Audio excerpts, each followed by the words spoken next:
Hi, so this time we're going to be looking at these. The first three comics from the newly resurrected Vertigo stable. So I'm a die-hard Vertigo fan. I got into Vertigo before it was called Vertigo, so I got into it when Alan Moore started writing Swamp Thing, and then we had Animal Man, Doom Patrol, etc. And of course, then I think it was Karen Burgess. She gave created a blanket title for Vertigo, and then you had titles like Shade the Changing Man coming in. Later on, things like Fables, Preacher, Scalped, etc. So it's a and Sandman, of course, Sandman Mystery Theatre as well. Um, so yeah, it's a very iconic label.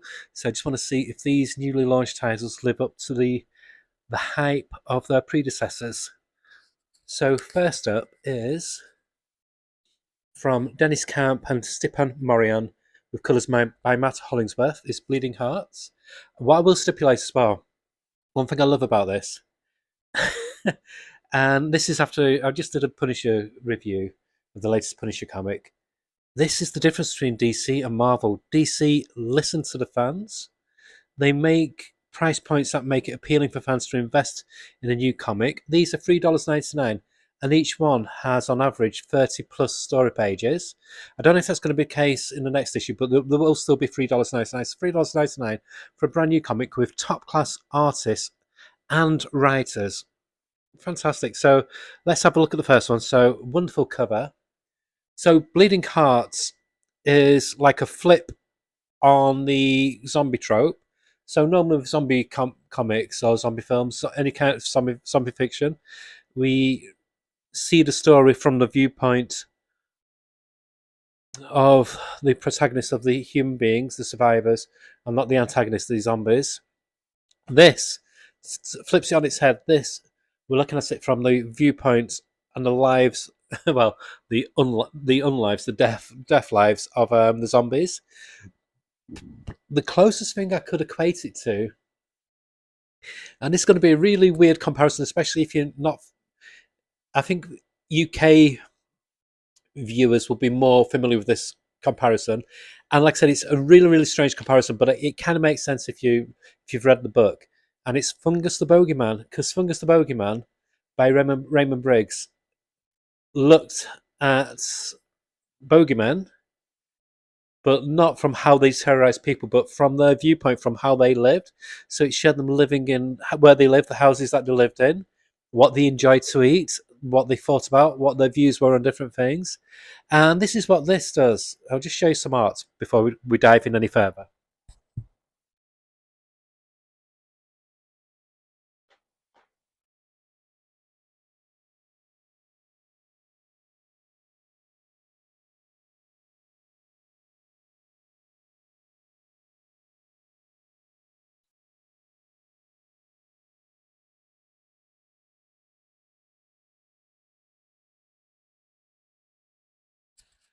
This is what this does. It flips it around. So we're looking at things through the the eyes of this um, cluster, I guess. This kind of like civilization of this group of zombies. So the main character is this one here called Poke. He's got a really long name. They've all got really long names. It basically just describes something that happened when they died. So his full name is Mouse Poke's golf ball out of head hole. And he says, but it's easier if you call me Poke. Just call me Poke. And his friend, this one with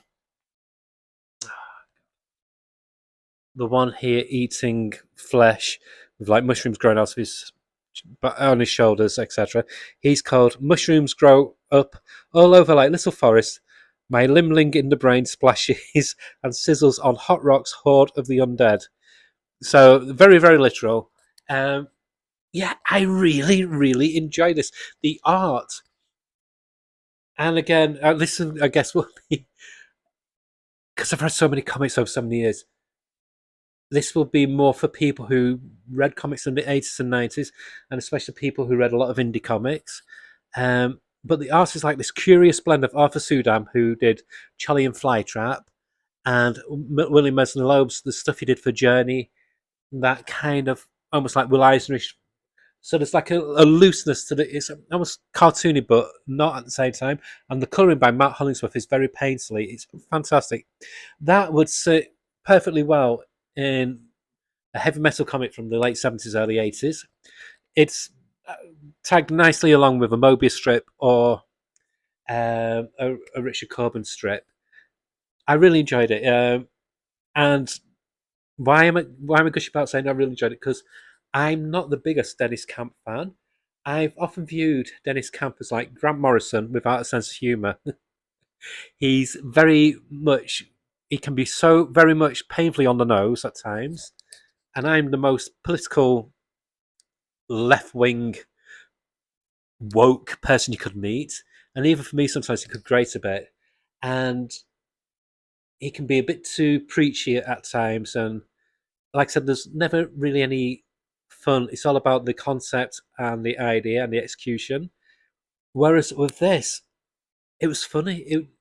A horror comic about zombies, and it felt charming. So basically, Poke is finding out something's happened to him that's made him different to the rest of his zombie brethren. His heart has started beating again, and it's freaking him out. He's trying to hide it from everybody, from his best mate, the one with the mushrooms. The world building was really, it drops you straight in at the beginning, but it slowly unravels the world building.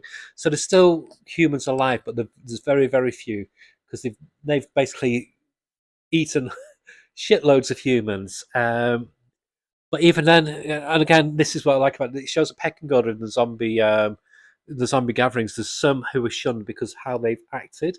You don't treat your food in certain ways, put it that way.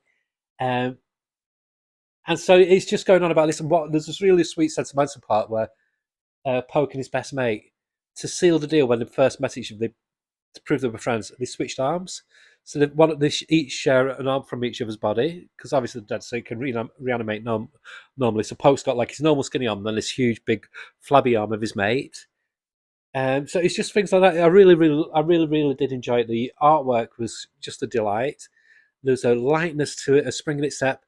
It gave me a vibe also of an old comic from the 80s based on a Harlan Ellison story, which is A Boy and His Dog, which was illustrated by Richard Corbin. Got that kind of almost like it's got like a dark charm to it, even though things have hit the shit's hit the fan. There's some kind of sweetness within the shit, if that makes sense. And yeah, I really enjoyed it. I can't really elaborate too much on the end because there's really good twist at the end. Not really a twist, but it's like makes you want to get to the next issue really quickly. So a really good strong start for the first new Vertigo comic. I don't know if it'll hit for everybody, but I really enjoyed it, and I'm not a Dennis Camp fan at all, so that's high praise for me. I finally found the Dennis Camp this story what I thought was really enjoyable. So I'm going to give it a strong 8, going at 8.5 out of 10. I don't want to give it a 9 because I don't want to, give it high praise and then get disappointed with issue 2. I'm hoping it'll improve even more. So next up, we have from Cal Starks and Steve Pugh, both creators that I love. We've got End of Life. Again, extra pages, what you normally get, $3.99. Again, roughly around about 28 to 30 story pages. This is about, I'll just show you some of the art again.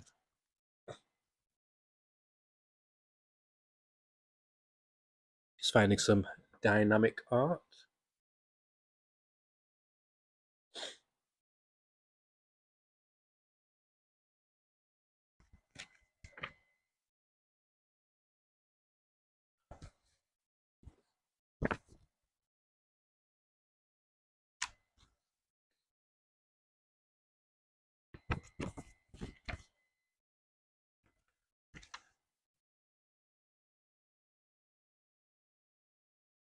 So this is about our main protagonist is this guy here. One in the red jacket. He's called Eddie Stallion, and he's part of like this cabal of assassins for hire, and they're all based on animals, like they're like their totems, their avatars. So they adopt animal names in the name. So, for example, with him, it's Eddie Stallion, and he's got a tattoo of a stallion on his neck. The first six pages, it feels like if you've ever seen Cal Stark interviewed, say on Near Mint Condition or other channels, he's very hyperactive. He's funny. He's a wonderful guest to have on, and you can see his brain's just constantly going all the time. And he's got a gag a second. He's one of the funniest people you can get in comics, and it felt like he hadn't taken his medication for the first six pages. It was very, very frantic. A lot going on. A lot of the dialogue, it was like dropping puns and wacky dialogue left, right, and centre, and quite a lot of, because it was coming out at such a rapid pace, quite a lot of it dropped on the floor and didn't really hit, if that makes sense.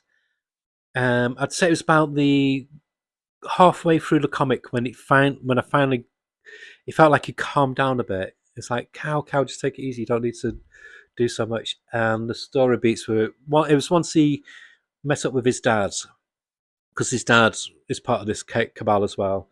And he sounds like this overweight guy who keeps on threatening to kill Eddie Stallion, his son. There's no love lost there. So each one of them are kind of like sleeping with one eye open. So that was quite funny. So the humour became a bit more naturalistic later on. But Eddie Stallion, he's a complete dickhead. And I think it's intentional. It's going to be one of those stories where you're going to hate the character for the first few issues. And there'll be like a redemption arc, I'm sure. That's what it feels like anyway. But it didn't hit as good as the Bleeding Hearts comic. The art by Steve Pugh is fantastic. Another thing that put me off it, though, the main character, Eddie Stallion, is a dead ringer for a younger Robbie Williams, the British pop singer, all the way down to the hair, the facial structures. I know a lot of artists do that. In Red Shirts, they base the main character on Charlie Hunnam, but it does for some reason it can. You start reading the character, and then I'm reading it now, and I can hear Robbie Williams' very distinctive voice when he's speaking. So that like put me off a bit. But like I said, once Cal starts kind of like calm down, the art was fantastic and gorgeous all the way through. The plot then took over, so the puns became less, and the plot became more naturalistic, and the dialogue became better. So basically, what happens is Eddie Stallion helps two friends to um, do this big heist because one of their team has become ill, and he finds out that the heist is actually on somebody who's one of the major domos in this assassin cabal who he works for. And he basically went, we're fucked, we shouldn't be doing this, they're gonna know now. And so now he's on the run, he's got to like escape, hide from the cabal. That's why he moves to his dad's. And things happen, because I don't want to give it away because it's a new comic, so I do recommend you, it is worth giving it a try, put it that way. Things happen, and it does end. It leaves the door open for, I think, a much stronger second issue. But like I said, the first part of the issue was a slog to get through because it was just so much wackiness for the sake of wackiness, and at this really frantic pace, and you're like, whoa. So it didn't flow really well at the beginning, but then, like I said, it finally took its medication and calmed the hell down. So I would give this one a 6.5 out of 10, but I do think with the creative team that's on it, I think it will get better. I have read other CalStart stuff, which the first issue kind of left me a bit lukewarm, and then it's picked up the following issue and I've become addicted. So I do have faith in both creatives on this. But for the first issue, I'm going to give it a 6.5. But that cover is really nice, a very nice cinematic cover. And the final one, which came out this week, is The Peril of the Brutal Dark, an Ezra Kane mystery by two of my favourite creatives, Chris Condon on writing, Jacob Phillips on art, the son of Sean Phillips. Gorgeous cover. This is set in the 1940s. It's got a very curious blend of the Maltese Falcon meets Indiana Jones. The art is a delight. Of course, it's Jacob Phillips. He can't do any wrong, and he's perfect when he does period dramas. When he's done westerns and other things, he's a really good crime action artist. When you compare this to say like the previously reviewed Punisher comic. This is what you want in for art for an action comic. It's so much more stylish. And again, generous page count, $3.99, over 30 pages of story. So basically, Ezra Kane, he's a retired copper, or policeman if you're American. But initially, it flashes back to like the early 1900s, 1913, where there's this archaeological dig, and it's almost like this, it's almost like Rosebud in that famous film, which I'm getting a brain for now, the Orson Welles film, where you never really know what Rosebud is. So this archaeological dig finds this thing, and it has some kind of power, and it flashes forward to 1941, I think it is, to New York. And that's when we're introduced to Ezra Kane, who's your very typical um, pulp hero. So he's an ex-policeman. He's now become a private investigator. He's got your little pencil mustache. He dresses like combat, like chinos and jacket and hats. So, yeah, and it's just sort of laying out the plot at a leisurely but intriguing pace, because this one, where it's very different to the others, where the pace, it's got the feel of an old noir detective series, and all the players being put in place. So you had the setup with the flashbacks to 1913. So there's this MacGuffin now that's been introduced. And now we see some of the work that Ezra Kane does, but that leads to this other mystery, which links to the 1913 opening, where he's being tasked by these people who deal with antiquities to find this mysterious object. And I devoured this book. I really enjoyed it. I think the other two were good. Bleeding Hearts was amazing, but this is my cup of tea. If you like Sandman Mystery Theatre, you will really enjoy this, or Nathaniel Dusk, stuff like that. Really solid period crime drama, very noirish, very pulpy. Absolutely adored it, and can't wait for the next issue. I'm going to give this a 9 out of 10. So, on average, I'd say that rounds up to about 8 out of 10. It's a good start. Like I said, the one that I expected more from was End of Life. That surprised me by how much of a clunky start it had, but it's not put me off from trying issue 2, but it's got me excited for Vertigo. So what I'm going to do, I'm going to be doing a monthly review of the Vertigo titles as and when they come out, because my 90s comics revolved around Vertigo and Milestone for the mainstream. And so I'm going to be doing a monthly. I'm going to be reviewing these whenever a Vertigo comics comes out, even when not just number ones, but the second issue, third issue, fourth issue, and so on. And I'm going to be doing reviews of them because, like I said, that is my sweet spot. So I'm going to keep. This is going to be episode 1 of a review of DC Vertigo, and so we should see another one soon in another few weeks. So yeah, really happy to have got these. I'm very happy that Vertigo's back. So we've got Bleeding Hearts. We have End of Life, and then we have Brutal Dark. I'm not sure how available they are now. I know it's a bit of a, like with the absolute titles. Well, most DC titles now, they're a hot property, but I think they are doing like second printing. So if you missed out the first time, get that or wait for the trade paperbacks. But yeah, it's a good fun start, and it can only go from strength to strength. So yeah, DC are smashing it out of the park again. So I hope you enjoy that, and I shall be doing some more videos tonight because I'm a masochist. Bye.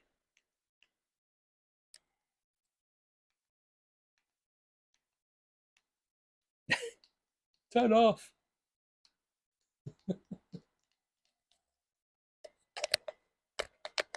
Okay.